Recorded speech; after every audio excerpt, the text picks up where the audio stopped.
दोस्तों, सोमवार के दिन भूलकर भी नहीं करनी चाहिए। ये काम दोस्तों सप्ताह में 7 दिन होते हैं जिन्हें हम वार कहते हैं।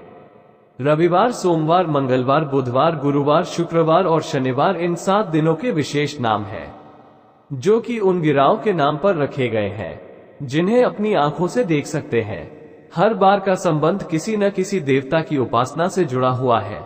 जिस देवता का बार होता है उस दिन उस देवता की शक्ति अधिक सक्रिय होती है, और यदि हम उस देवता से संबंधित नियमों का पालन करते हैं तो हमारे जीवन पर इसका गहरा प्रभाव पड़ता है। इसीलिए हमें ये जानना जरूरी है कि किस दिन किस देवता की उपासना की जानी चाहिए, कौन से काम करने चाहिए और कौन नहीं। लेकिन आज हम सप्ताह के पहले दिन यानी सोमवार की बात करेंगे कि व्रत आदि में क्या करना चाहिए और कौन से भगवान का व्रत रखना चाहिए, क्या खाना चाहिए, किस रंग के कपड़े पहनना चाहिए, शोभा कितने बजे उठना चाहिए इत्यादि आदि के बारे में बात करेंगे, जिससे कि हम सभी नियमों का पालन करते हुए अपने दिन की शुरुआत से लेकर रात तक अपने इस दिन को शुभ बना सकते हैं। तो चलिए जान लेते हैं सोमवार के दिन क्या करना चाहिए। दोस्तों, अगर आप अपने जीवन में कुछ सीखना चाहते हैं तो हमारे चैनल को सब्सक्राइब कर लीजिए और इस बेल आइकन को जरूर प्रेस करें। कमेंट बॉक्स में लिखे ओम नमः शिवाय। दोस्तों, सबसे पहले बात, सप्ताह का पहला दिन यानी कि सोमवार भगवान शिव की आराधना का दिन माना जाता है। वैसे इस दिन का अधिपति सोम यानी कि चंद्र भी है, इसीलिए इसका नाम सोमवार रखा गया है। इसीलिए सोमवार के दिन भगवान शिव और चंद्रमा दोनों की ही आराधना की जाती है और व्रत रखा जाता है। सोमवार को शिव जी के लिए रखे जाने वाले व्रत शीघ्र ही फलदायी होते हैं। इसीलिए शिव जी के भक्त इस दिन अपने किसी इच्छा की पूर्ति के लिए तथा सुख, समृद्धि और शांति के लिए सोमवार का व्रत अवश्य रखें। वैवाहिक जीवन सुखमय हो तथा अच्छा जीवन साथी मिले, इस कामना के साथ कुंवारी लड़कियां विशेष रूप से सोमवार का व्रत रखती है। दोस्तों, दूसरी बात, ज्योतिष शास्त्र में सोमवार के दिन को विशेष रूप से भगवान शिव और चंद्रमा से जोड़कर देखा जाता है। इसीलिए इस दिन वे सभी काम करने चाहिए जो कि भगवान शिव को प्रिय है। भगवान शिव के मंदिर में जाकर गंगा जल अर्पण करना चाहिए और भगवान शिव को विशेष रूप से प्रिय बेलपत्र को जरूर चलाना चाहिए। शिव जी को चंदन का लेप भी लगाना चाहिए और आटे की पंजीरी का भोग लगाना चाहिए। रात्रि में चंद्रमा को अर्घ्य भी अवश्य देना चाहिए। इससे जीवन में सुख, समृद्धि और धन की प्राप्ति होती है। दोस्तों, तीसरी बात, भगवान शिव को सफेद वस्तु एक अत्यंत प्रिय है।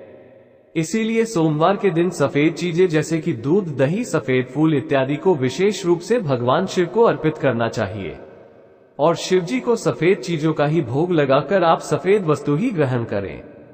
इससे आप पर शिव जी की कृपा अवश्य बरसेगी। इसी के साथ ही सोमवार के दिन सफेद रंग के वस्त्र धारण करना चाहिए, अत्यंत शुभ माना गया है। दोस्तों, चौथी बात, वास्तु शास्त्र के अनुसार सोमवार को किसी आवश्यक काम के लिए घर से बाहर जाने से पहले आईना जरूर देख लें। आपके काम बिना किसी रुकावट के आश्चर्यजनक पूरे हो जाएंगे और आपको यश भी मिलेगा। दोस्तों, ये काम है जो हमें सोमवार के दिन करने चाहिए, लेकिन कुछ काम ऐसे भी हैं जो हमें सोमवार के दिन कभी नहीं करने चाहिए। पहली बात, सोमवार के दिन काले रंग के कपड़े पहनकर शिव जी के मंदिर में भूलकर भी न जाएं। व्रत आदि में भी काले रंग के कपड़े कभी न पहने। महिलाओं को सोमवार के दिन बाल नहीं धोने चाहिए, इससे परिवार पर गहरा असर पड़ता है। सोमवार के व्रत में व्रतधारी को थोड़ा संयम रखना चाहिए, इससे शिव जी क्रोधित हो जाते हैं। सोमवार के व्रत में व्रतधारी को फलों में नाशपाती का सेवन नहीं करना चाहिए, शुभ नहीं माना जाता। दूसरी बात, सोमवार के दिन मांस का सेवन करना वर्जित है।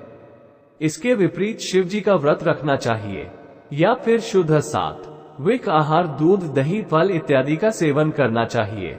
दोस्तों, तीसरी बात, सोमवार के दिन किसी का अपमान न करें और बुरे अपशब्द न निकाले, इससे जीवा पर बैठी मां सरस्वती का अपमान होता है और ऐसा बुरा व्यवहार सोमवार के व्रत में तो कतई न करें, व्रत टूट जाता है। दोस्तों, चौथी बात, शिव जी की पूजा के साथ ही नंदी महाराज की पूजा भी जरूरी है। शिव पशु प्रेमी है, इसीलिए सोमवार को 4 पैर वाले पशु का अर्थात गाय माता की विशेष रूप से पूजा करनी चाहिए। सोमवार के दिन गाय माता को कुछ न कुछ जरूर खिलाना चाहिए, इससे व्रत पूरा माना जाता है। साथ ही साथ नंदी महाराज बैल का अपमान या उनके साथ गलत व्यवहार न करें। दोस्तों, पांचवी बात, पूजा करते समय ध्यान रखें कि भगवान शिव को केतकी का फूल, कुमकुम, तुलसी के पत्ते, कटे फटे बेलपत्र या खंडित चावल भूलकर भी न चढ़ाएं और शंख से में जल अर्पण न करें। तो दोस्तों, सोमवार के दिन इस दिन शिव और चंद्रमा की आराधना करें, व्रत करें, शिव मंदिर में जाएं, साफ मन से दिन में कई बार ओम नमः शिवाय का जाप जरूर करें। भगवान भोलेनाथ आप पर अवश्य प्रसन्न होंगे और आपकी हर मनोकामना पूर्ण करेंगे। दोस्त, खासकर सोमवार के दिन शिव की पूजा के बाद भोग लगाकर गाय को कुछ न कुछ सफेद थी जरूर खिलानी चाहिए, जैसे बर्फी, चावल, सफेद लड्डू वगैरह जरूर खिलाएं। इसके कई पुण्य व्यक्ति को प्राप्त होते हैं और सोमवार का व्रत संपूर्ण सफल हो जाता है। मंगलवार को गाय को रोटी के साथ बेसन के लड्डू खिलाने से संपूर्ण लाभ होता है, इससे व्यक्ति का मंगल शांत हो जाता है।